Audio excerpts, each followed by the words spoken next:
Welcome to the first episode of the PPF podcast, where we explore three important dimensions of growth for corporate professionals: the physical, the personal, and the financial. Today, we have a very fantastic topic at hand. It's called midlife, money, and me time. Why working women must stop putting themselves last. This is a conversation for every working woman who has spent years showing up for her career, her family, her responsibilities, her team, and everyone around her, while quietly pushing her own well being to the background. Midlife is often seen as a phase of pressure. Career responsibilities increase, family responsibilities deepen, health starts asking for attention, and financial decisions become more serious. And somewhere in the middle of all this, many women start asking themselves, where do I fit into the life I am building for everyone else? That is the heart of today's conversation. We are going to look at this from two important angles. The first is the physical wellness. How does the body absorb years of stress, emotional labor, delayed rest, and constant availability? And the second is financial wellness. Why do many women, even earning women, delay active ownership of their money until a life crisis forces them to look at it? To help us explore this, I have two wonderful guests with me. The first one is Madhuri Vasisht, a certified holistic yoga and sound healing professional who will help us understand the body, rest, energy, stress, and the importance of making me time a part of life. And also, we have Prashant Jogimat, a personal financial wellness expert who will help us understand why financial awareness, emergency preparedness, insurance, savings, and investments are essential for a woman's confidence and independence. This episode is not about making working women feel guilty for not doing enough. It is about reminding them that they matter too. Their health matters, their financial clarity matters, their time matters, and also their freedom matters. So let us begin and bring in our guests into the conversation. Hello, Prashant. Hello, Madhuri. How are you both doing? Fantastic to have you on this panel. Doing really great. How are you, Charan? Doing fantastic. How about you, Prashant? Thank you very much, Sharon, for getting this on the table. Doing great, extremely great. How about you? I'm doing fantastic. So glad to have you both on our first PPF podcast. And I would love to dive into this wonderful topic that we have at hand, which is, in my opinion, a pressing topic for not just India, for the world at large, with respect to the target audience, women, that we are going to talk about. So, how we'll go about this discussion is I have certain topical segments that I have for both of you. And then, based on these segments, I would want to open up the conversation with both of you and hear from both of you. So, the first thing that I want to open up is about the life a woman carries, managing her work, her home, her body, and her money. So, to open up the conversation, we need to look at acknowledging the many visible and invisible responsibilities carried by midlife women. So, I want to start with you, Madhuri. When you look at midlife working women, what do you notice about the way their body carries years of responsibility, stress, and constant availability? So, the one word that can describe their bodies is neglect. Years and years of neglect. So we would have each one of us would have seen our own mothers, toiling in the kitchen or doing left things left, right, center, multitasking, taking care of so many things.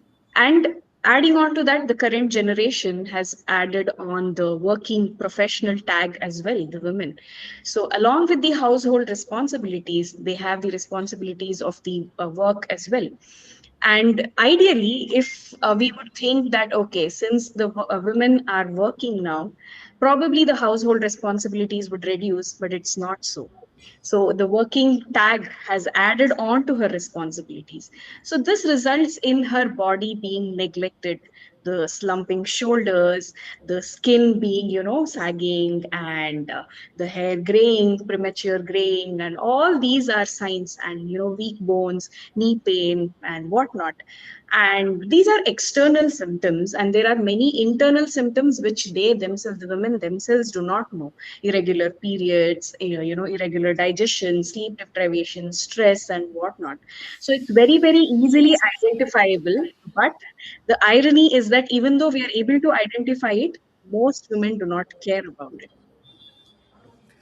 So wonderful to actually start with such a long list. It looked like a grocery list for a whole wedding, but not the right kind of list that we could see on a conversation. Now, I would want Absolutely. to pick it up from the point that you mentioned on the word neglect, and I would want to go to Prashant on this. Prashant, from a financial wellness perspective, we know that women are managing so many responsibilities. Why do you think they don't take their own financial or money related decisions by their own, and it is always pushed to a background? What are your thoughts on that, Prashant? Well, good points brought about by you, Madhuri. Well, I'll like to take it with a simple example. A lady once came to my office with her husband. During the discussion, I asked her, "How much do you think your family spends every month?" That's the simplest question that you could ask when any client comes to me. Without even looking at a single paper, you know what, Charan? She broke it down almost perfectly. She said school fees, groceries, electricity, maid, parents' medicines. She knew absolutely every expense. Then I asked, how much do you have in your retirement corpus? So the obvious thing was, there's a silence. What I've observed over the last 2 decades, a woman can tell you exactly when their child's school fees is due. She knows exactly when her husband's car insurance expires. She remembers her parents and doctor's appointments. She knows that the gas cylinder needs to be booked before the Sunday because guests are coming. But ask her when was the last time you reviewed your own retirement plan? Most often, you'll find a smile on the face and says, "I haven't really thought about it." The obvious question is why, right? So because she becomes the chief operating officer of the family, right? She keeps everything running, but somewhere along the way she forgets to become the chief financial officer of her own future, right? That's the and to add to that, here's the irony: everyone depends on her, yet she often depends on someone else to explain her own as well, right? So she smiled and said that the client who came, she smiled and said, "I have no idea. My husband looks after all that." I smiled and told her, "See, you're often managing the cash flow of the house. You just need to be a part of the wealth flow too." And that's why, she laughed and said, "I never thought of it that way." I'm sure many women looking at this podcast will relate to that, and that's the current future as well, right? So the current scenario as well, right? So that's how it is. Which is very fair to know about, Prashant. Now I have a question for both of you. I think you we can go at it from either of you. Uh, the question is it fair to ask or fair to say that women often keep functioning even when both their body and money in their life keeps asking for their attention? Is it fair to function in that kind of a thing where they are neglecting it? Is it fair? Absolutely. Uh, Please go ahead. Yeah, good, good, good. So, in our society, I think the conditioning is such a way that sacrifice is glorified. So, a woman is sacrificing her day-to-day schedule and her health, her well-being, and then she's being available for somebody else, and that is glorified. And this is glorified by not just men or the family around, but the woman herself. So she thinks that only when I'm available for somebody is when I'm worthy. So that's exactly where this whole thought process comes, when even if I'm not well, even if I'm sick, I need to be available for somebody. Fair enough. Prashant, what And are your that's thoughts? exactly what happens with finance as well, right? So the responsibilities there are pretty very clear. I need to take care of it's already demarked. It's already there running across in the brain that this is what the areas that I need to take up. Though I find this predominantly among the working women as well. Yeah, so I meet up with a lot of working women. Some of them are in senior positions, but when it comes to taking decisions around the finances, let me ask my dad, or let me ask my father. So that is very simple, and husband dependency is much more when it comes to finances. I will take the consultation of my husband and let you know, and that tomorrow never comes because that question doesn't reach the husband. Okay, now that we have opened up the conversation, I want to dig a little deeper. I want to go one step further. I want to talk about the aspect of why there is a backseat problem when it comes to women, and why they postpone themselves. Okay, so because one common thread I see both in health and money is postponement. They postpone rest, they postpone movement, they postpone checkups, and when it comes to the other side, they postpone even the conversation related to the financial aspects, and they postpone asking questions about money, and to sum it up, they postpone themselves. So to follow up on this backseat problem that we are looking at, I want to ask you, Madhuri, why do you think many women find it easier to care for everyone else's needs than to pause and care for their own body? So, I got married recently, and from my childhood, I've been told, every action of mine has somehow been linked to what I would do after I get married in my husband's house. So everywhere, every time it is like, okay, you have to do this, you have to do that, you have to do this for your in-laws, you have to do this for your husband. So it's always, that whole aspect of giving, giving, and giving. So the, brainwashing starts early. So that's how we have been trained, and that's exactly the pattern continues till the end of life unless someone intervenes and says, no, you need to take care of yourself. So giving is always, put as the priority, where our own taking, receiving from others, or doing something for ourselves is always, put in the back seat. Okay, okay. So Prashant, coming back to you on that on that same topic. Okay, Uh, so my question to you is there a hesitation or discomfort attached to asking the financial questions at home? Do you see that as a reason that exists in a large way, Prashant? Yes, Charan. So here's something that I noticed. If you look at, probably you go to, the nearby grocery store, right? You have a woman standing next to you. Probably that woman will be negotiating with the vendor for 20 rupees. She compares a few websites and before, be buying a mixer grinder for themselves, right? And then she knows exactly where the supermarket has discounts. That's as simple as this. That is financial decision making, isn't it? But when it comes to the conversation shifts to, probably investing 20 lakhs, she suddenly says, I don't understand finance. So here's the point. I tell her, you make, in the recent, financial wellness for women, we also spoke about you're making so many financial decisions every single day. Now, let's simply extend the skills, isn't it? That's where the question lies. Why don't you take the financial decision, which is more important? Okay, Yeah. so basically, the women have their financial things up to task, but not on the all the aspects or all the dimensions of the financial things, if we can put Absolutely. it into a bucket. So Absolutely. there's not a problem of competency, there's a problem of prioritization on what to know and what not to know could be. Okay, so now I'm just coming back to Madhuri here. So we talked about serving to the needs of the other, and you mentioned about a certain guilt attached. So why do you think there is this certain guilt attached when it comes to taking rest and when it comes to prioritizing a me time? So it's basically, again, like I mentioned earlier, the sacrifice, the aspect of sacrifice is glorified. So I have a student who's a mother and who's also a working professional, and you ask her any remedy for any, household remedies for her children. Probably a child has a cough or a fever or something, she knows top to bottom, she knows all the remedies, she knows which doctor to consult, she knows what is the best way for her child. And she is someone who is not able to walk because her knees are damaged. So that's how women are. So it's always whatever is their, knowledge, or whatever is their availability, it is always for others.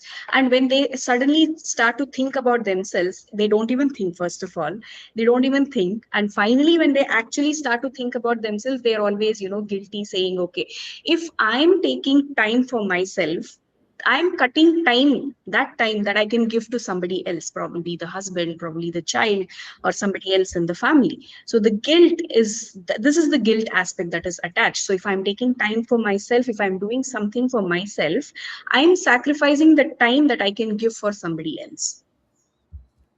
So as a follow up to that, to still with you, Madhuri. Okay, so and what happens?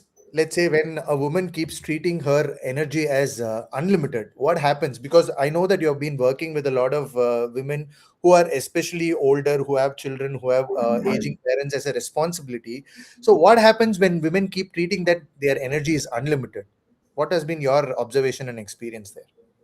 So my first observation is that people, women have this myth that they, the energy that they have, the capability that they have, the body that they are being blessed with, will stay the same forever. But it's not true.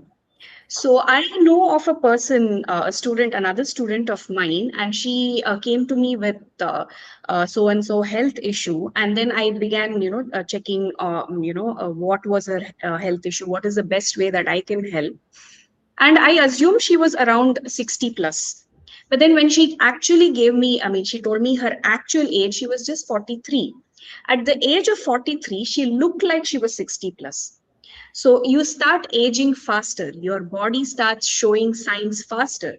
And all of us are aware nowadays, cardiac issues and diabetes have become so common. And once upon a time, all these issues were, 60 plus, 70 plus issues.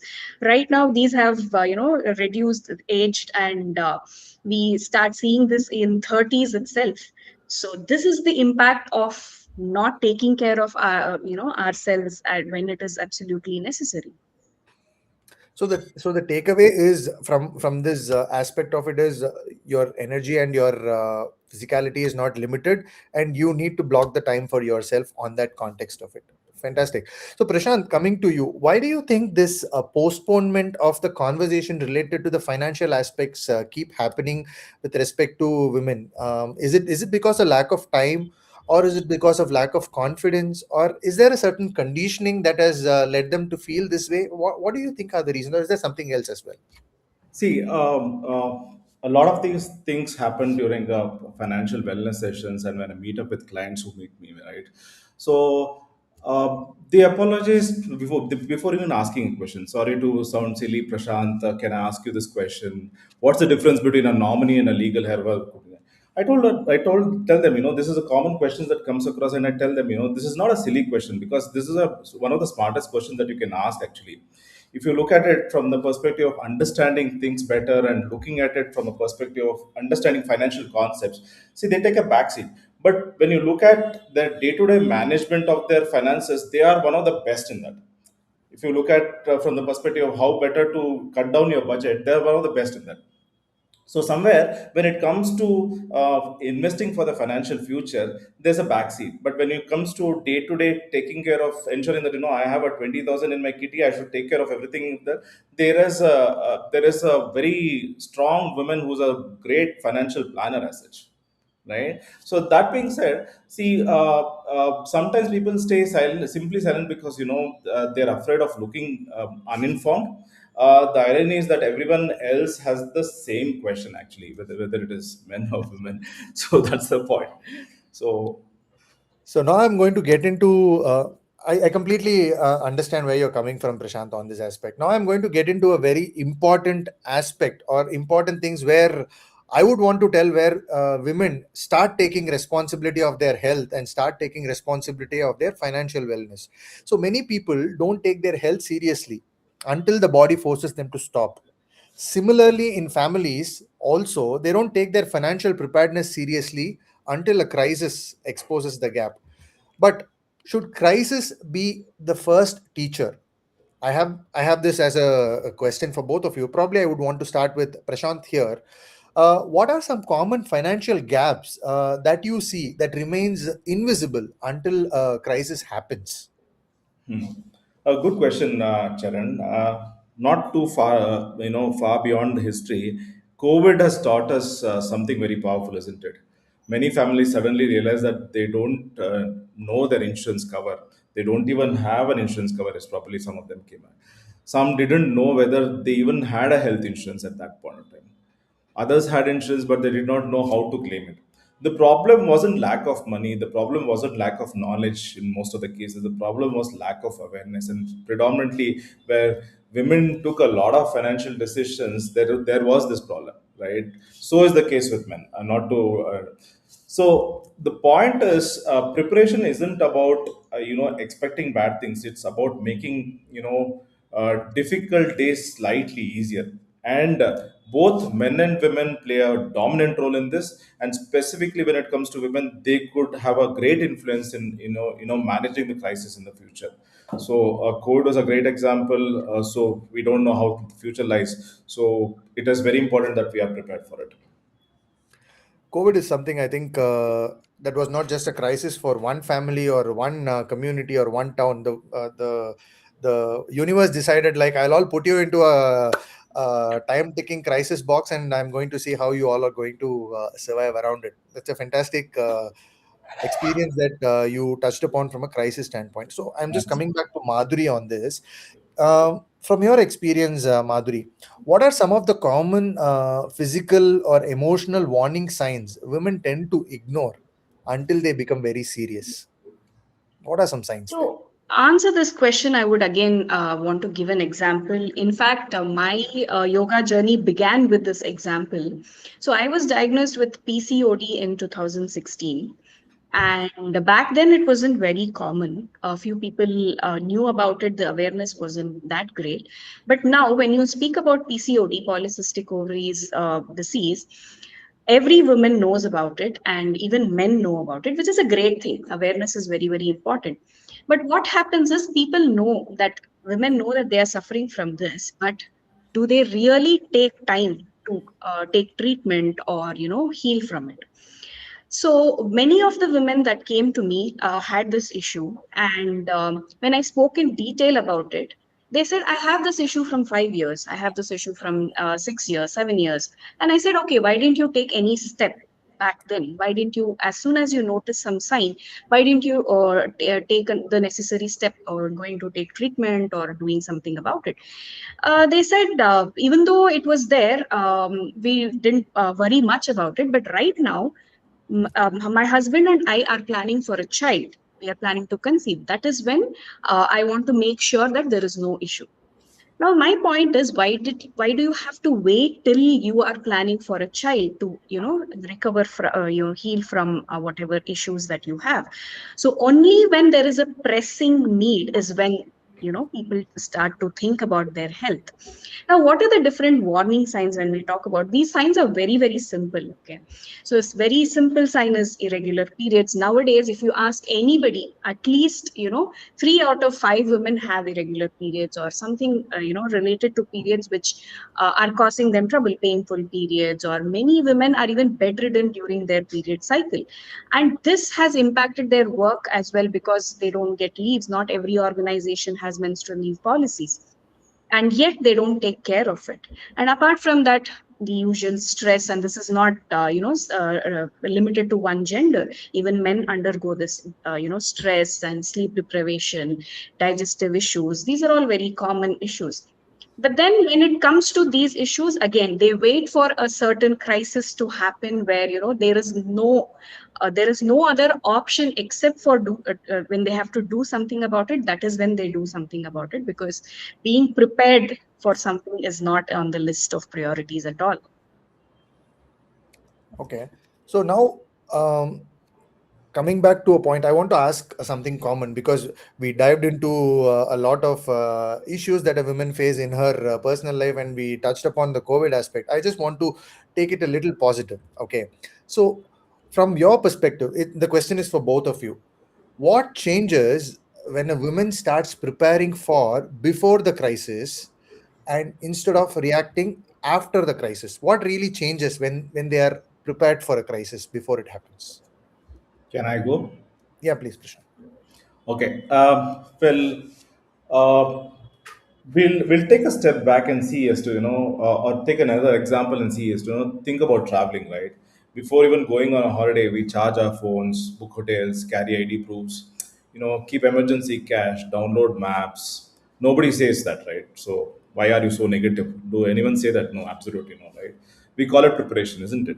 Financial planning is also exactly the same, and you're simply preparing for your life's journey, right? That being said, if you were to look at it, people often say, when it comes to women, my women isn't interested in finance. That's a common thing that I hear, and I completely disagree. Let's see what happens before a family wedding. She prepares the guest list, plans the budget, negotiates with caterers, compares with jewelry places, looks for discounts. So many things happening, right? Make sure nothing is wasted. Balances every expectation. That's exactly what could happen with finance also. If that's not financial planning, I don't know what it is. The only difference is she calls it running the house. The financial world calls it budgeting, cash flow management, and resource allocation. Already doing finance, she just has to realize it. So that's where the preparation part of it is very dominant among people. Fantastic. Madhuri, from your perspective. I can give you another example for this. So we do classes for women and children. So when a particular woman, working woman, joins our classes, within a period of 2 to 3 months, she makes sure that either her husband or her child also joins classes. So if a woman is aware of health and wellness, she makes sure that the entire family is involved, be it with relate to doing something for fitness, or being food choices, or the day to day routine, or whatever it is. Every aspect of it is impacted. So if one woman is aware, she makes sure that the entire family is. So that's the effect of a confident woman who is prepared instead of waiting for crisis. I think there used to be an old saying: "You educate Yes. a woman, you take care of a lineage of generation in their family of how to go about becoming well off in their personal and financial requirements of it." And I think that you mentioned about how making a woman prepare themselves for their physical wellness, it not just only helps her but also helps her making sure the rest of the people who are there are also prevented from certain crises. So fantastic, Madhuri. I really get this point related to what you mentioned on when a woman is able to prepare herself for a crisis. She makes sure that she is able to make that preparation happen for her family as well. So now, as a part of our conversation today, I have one more segment that I want to talk with each of you in a very fast and short manner. I call it as a quick fire round where I want to have this conversation with you before we wrap up our episode. The questions are for both of you. So I would want each of you to take just one or two lines in responding to that question that we have on this quick fire round. So the first question is one thing working women especially, must stop normalizing. Prashant. Stop knowledge. Finance is not for me. My dad will Okay. help me out with that. Madhuri. That's something that we shouldn't. Being unhealthy is normal. It's okay to have aches and pains. Fantastic. So the next question that I have for you is one habit that can create long-term freedom. Madhuri, I'll start with you. 10 minutes of breath work every day. 10 minutes of breath work will give you freedom. Okay, Prashant. Get involved. Get involved. Something very simple. Get yourself involved in first place. Okay, the next question is one myth that you want to break. Prashant. Uh, it's difficult. I don't think so. My brain works that way. So that's a myth you're telling, Yeah, right? It's difficult is a myth. It's not so difficult after all. it's not so Okay, difficult. Madhuri. I will pursue wellness when I'm ready. You're never ready. Ready is now. So there is nothing like when I will be ready and this is the right time. That is never going to happen. So that is a myth, right? It will never happen. Okay, Yes. fantastic. So I just have two more questions and I will wrap it up for today. So, one question every woman should ask herself this week, Madhuri. Is it worth it? Running around, sacrificing yourself, and doing so much for others without taking care of yourself. Is it really worth it? Is it really worth it? Okay, so that's a question that they need to really look at it and start indulging in some self care. So, Prashant, you Let's do it now. can I say it like better late than never? Do it now. Do it now. Let's do it now. It should have been done 15 years ago. If that was the first best time, today is the second best time. Second best time. So do it today. Do it now. Okay. The last question that I want to put across to both of you. One message to a woman who has always put herself last. If you put yourself first for a moment, the world will not fall apart. Yeah. Fantastic. Fantastic. What about you, Prashant? And put yourself first is the message there, because you need to be strong enough when it comes to managing the finances. If you do not, probably it will fall apart. Fantastic. I think when we picked up this topic of focusing towards women on their personal health as well as their financial wellness, we realized that there are a lot more things to speak on this than what we touched upon in this. Probably we barely scratched the surface of it. But then, for the want of time, and we would want to extend to another episode on talking this conversation, we would like to wrap this episode today. That was a fantastic attitude of being a sport by both Madhuri and Prashant on the quickfire round, and I really appreciate what they did here. And before I go to wrap this conversation about what we had today, for the people who are really looking at okay, now what Prashant said and what Madhuri said really resonated with me. How am I going to probably connect with them? So here is the QR code of Prashant, and if you scan this QR code, you will be able to connect with Prashant, and you will be able to take this conversation further if at all you have any follow up questions on what we covered today. And that's Prashant's QR for you on the screen. And if you are like, I have finally decided to make my personal health as my first priority and I want to have a conversation further with Madhuri, then this is Madhuri's QR on the screen that you see. You can connect with her. That's her Instagram page, and you can DM her and she'll be happy to talk to you about the challenges that you face as a woman. Okay, that said, as we come to the end of this first episode of the PPF podcast, there is one thought I want to leave you with. A working woman should not have a wait for exhaustion to take her health seriously. She should not have to wait for a crisis to understand her money, and she should not have to earn rest, care, or time for herself only after everyone else has been taken care of. And your me time is not selfish, it is a space where you return to yourself. So take one physical step and one financial step this week. Spend 10 minutes checking in with your body and create one simple money awareness sheet for yourself. You don't need to fix everything at once.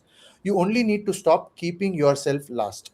Thank you for listening to the PPF podcast. This is where we explore growth through three lenses: physical, personal, and financial well being. Until the next episode, take care of your health, build clarity with your money, and remember to include yourself in the life that you are building. Thank you so much, Madhuri and Prashant, for being such wonderful guests. We look forward to catching up with you on another episode. Thanks for your time. Absolutely great. Thank Thank you you very so much, Karan. much.